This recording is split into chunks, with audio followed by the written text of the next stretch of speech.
रूही जूही की मदद से दादी और सोनी का काला सच लाई सभी के सामने। तभी समर आया घर वापस और दादी सोनी हुई गिरफ्तार। जी हां दोस्तों, जब रूही और जूही मिल जाती हैं तो एक जबरदस्त प्लान बनता है जो पूरे गोइंका हाउस की नींव हिला देता है।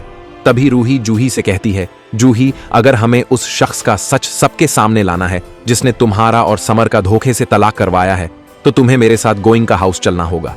जूही घबराते हुए कहती है, रूही मैं तुम्हारे साथ घर कैसे आ सकती हूं दादी और सोनी, मम्मी तो मुझे घर के अंदर कदम भी नहीं रखने देंगी। तभी रूही उसके कंधे पर हाथ रखकर आत्मविश्वास से कहती है, जूही जब घर के सारे लोग किसी काम में व्यस्त होंगे तभी तुम चुपचाप अंदर आ जाना। हम दोनों मिलकर उस इंसान का पर्दाफाश करेंगे जिसने तुम्हारी जिंदगी को बर्बादी की ओर धकेला। जूही थोड़ी देर चुप रहती है, फिर आंसुओं को पचते हुए हामी भर देती है। प्लान के मुताबिक अगले दिन जब पूरा परिवार डाइनिंग टेबल पर बैठकर खाने में व्यस्त होता है, तभी जूही चुपचाप पिछवाड़े से घर में दाखिल हो जाती है। रूही पहले ही सिचुएशन को संभाल कर रखती है ताकि किसी की नजरें जूही पर ना पड़े।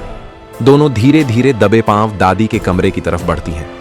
इसी दौरान रूही जूही से कहती है, मुझे पूरा यकीन है कि दादी और सोनी कुछ ना कुछ छिपा रही हैं। जब से समर और तुम्हारी शादी हुई थी वह दोनों खुश नहीं थी। जूही भी हामी भरती है, हां मुझे याद है, दादी ने एक बार कहा था कि मैं इस घर के लायक नहीं हूं। शायद तभी उन्होंने सब प्लान किया। दोनों दादी के कमरे के पास पहुंच जाती हैं और दरवाजे के पास छिपकर सुनने लगती है। कमरे के अंदर दादी और सोनी आपस में बात कर रही होती हैं। दादी गुस्से में कहती हैं, हमने इतनी चालाकी से समर और जूही को अलग किया, तलाक के पेपर्स पर जूही से झूठ बोलकर साइन करवाया और समर को उस फर्जी केस में फंसाया।